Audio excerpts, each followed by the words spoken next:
USDT just minted $2 billion worth of Tether. Guys, clap it up if you're here with us right now. The live stream here at the Coin Zone.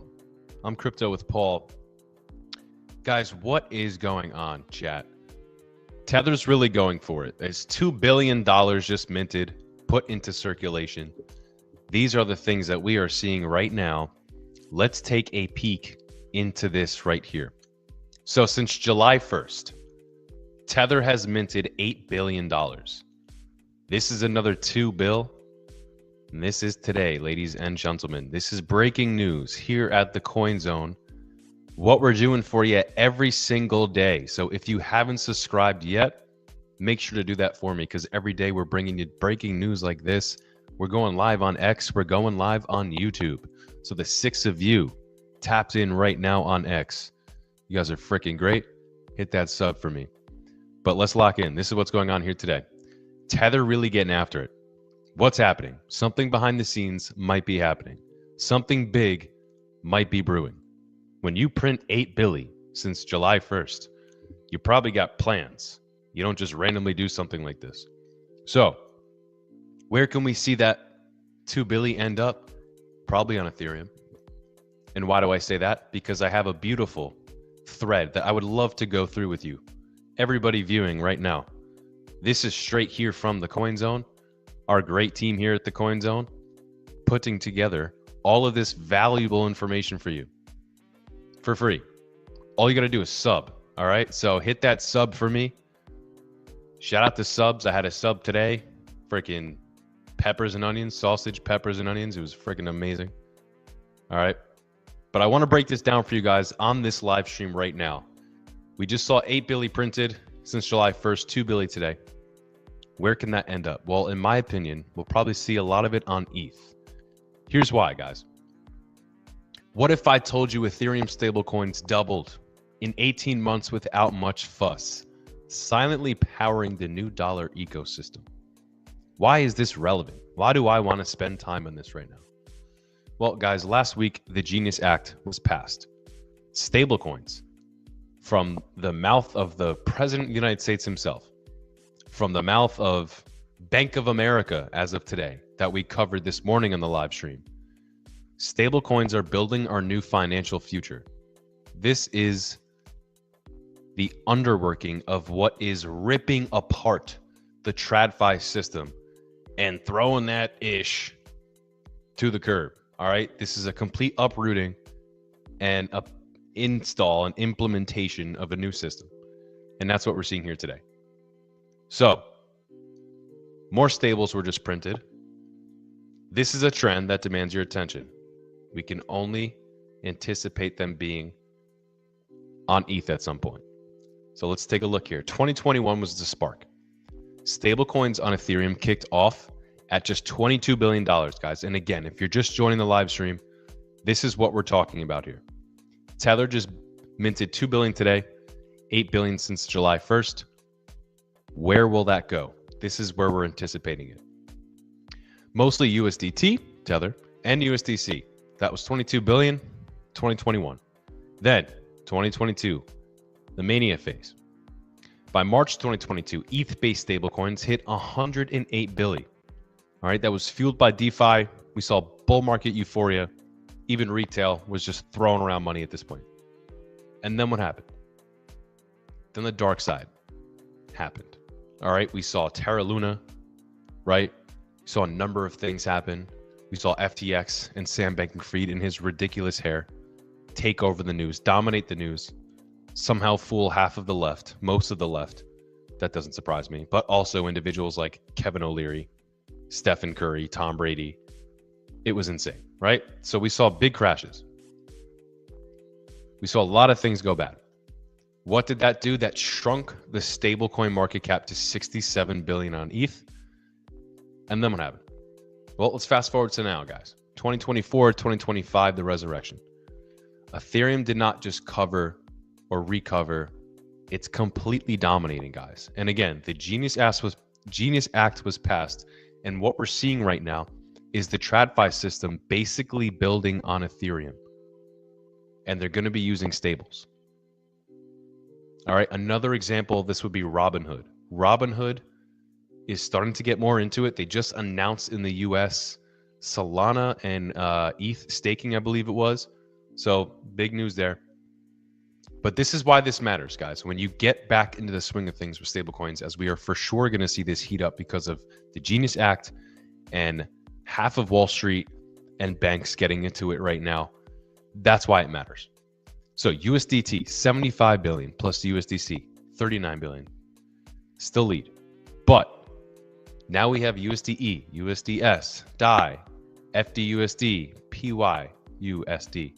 There's a lot of them gaining steam, and there's going to be new ones here very soon. So stick around. And again, all backed by the Genius Act. And again, institutions, banks, Wall Street, etc. They're all getting in. Retail, Walmart is going to have their own. Amazon is going to have their own. This is going to be the future of payments. And this is actually pretty insane here, but if we look at this, Ethereum back in the day over 10 years ago, because this is included in the white paper. So Ethereum actually predicted this happening. They called it stable value currencies. Yeah, pretty crazy. And again, guys, founders of Ethereum are now doing big things in the space. Charles Hoskinson, obviously left, started Cardano. But this is where we're at, guys. Ethereum is the leader in stablecoins. And just to tie it all back, I think a lot of that 2 billion is going to make its way to ETH. This is a great time for ETH right now. ETH is primed. All right. Ethereum is primed to do something very good here in the short run. This is what we're all waiting for. This is what we're going live every single day to discuss any breaking news and just kind of tie it all back to Ethereum. We have a lot of uncertainty around the world right now. There's even new wars happening. But quietly, in the background, crypto just continues to chug along. I think at this point, the landscape is dramatically shifting and the markets are not acting as they used to because of the demographic in these investment categories. You have the S&P and you have stocks, and then you have crypto. Crypto is more native to millennial/Gen Z. Our buying habits are different. Everything is different. But now we're seeing institutions get into crypto. The market cap in crypto is still extremely small. In total now, it's just over 3 trillion, something like that, I believe. All right, that still is like 4 times, 5 times less or something like that than gold's market cap just alone. At some point in the future, Bitcoin is going to have well over 3 trillion. So again, guys, you might not be early on Bitcoin, but if you're getting in now, we're for sure still early. We are at again, I think I said it yesterday. Tom Lee said the other day that we're probably around like the 1994 range right now when it comes to adoption. Like, look at a graph like this. When it comes to what we saw with the adoption of the internet and cell phones, like, this is where we're at with crypto. Obviously, we're here now. We're all using iPhones, etc. But what if we were still here with crypto? That's basically where we're at. So again, you might not be early to Bitcoin. You might not even be early to ETH. But this is really what's going on, honestly. This is where we're at. Still so much opportunity. So much opportunity. So I wanted to point that out, guys. Wanted to point that out. We have a couple of clips coming here for you soon. We have some long form content coming for you soon as well. These are the most pressing things that are going on right now. You have all these bullish news stories that are just hinting and basically showing that we're just going to continue to be on an up towards trend.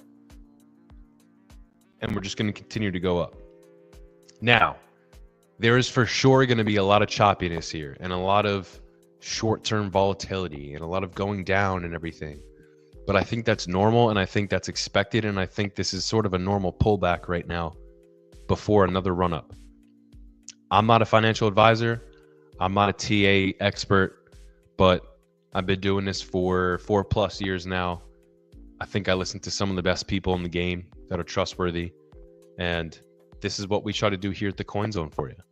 We try to give you unbiased, unfiltered news, telling you about the breaking news stories, the latest things, and we try to do it in a way where we're trying to, I'm a detective here, guys. I should have a freaking badge on my shirt, all right? I'm like White Chicks. They're two FBI detectives, basically. Shout out White Chicks. Great movie, Wayne Brothers. That's basically me, guys. Just some goofy guy out here giving you the news in a great way. So subscribe to the channel. If you're here with us right now, 41 with the on X, appreciate it. We're also on YouTube. We're doing this every single day, twice a day with the live streams. Sub for us. Go follow us on X. This is one last thing I want to show before I'm out. Guys, this is you. We're all in this category right here. Stop giving your bags to freaking BlackRock, dude. Stop doing it. All right, smart money is the source of this rally. It's not you. It's not retail. It's not us, guys. All right. So if you're out there listening right now, again, I'm not a financial advisor, but my advice would be to you is stop selling your freaking bags to BlackRock. All right. At the time of fear, that's the time you buy. When there's high greed, that's not the time to just continue to stack your bags. When things go sour, when things make a wrong turn, you don't freak out and panic and sell everything. That's just not how this works. Every single time that we had points of panic over the last year or two, every single time when we went south, BlackRock was buying. That's smart money. So guys, look at what the smart money is doing, because they're setting up this next rally, not you guys. So I hope if you're listening to me right now, you're not out there giving your bags to BlackRock. Just chill. You don't have to buy, but if you got some, just chill. Just wait. All right. Again, not investment advice. I'm not a genius, but here we are. All right, guys. That is my favorite sound effect. You know that if you're here with us on the live streams. Just wanted to pop up real quick with you guys on this one. Let me know where you're watching at in the world. We had Gary from New Mexico today listening. We got some people elsewhere right now. Let me know where you're watching from. Once again, guys, this is the breaking news that we hopped on here for. Tether seems to have something big up their sleeves. So we have to stay tuned to see what happens. But once again, smart money's buying. So pay attention. Donald Trump is buying. BlackRock's buying. That's all you need to know. What are they buying? Bitcoin and ETH. That's all you need to know. All right. Stay tuned, everybody. Love you guys. This is the Coin Zone. I'm Crypto with Paul. We will be back tomorrow for 2 brand new live streams, once in the morning.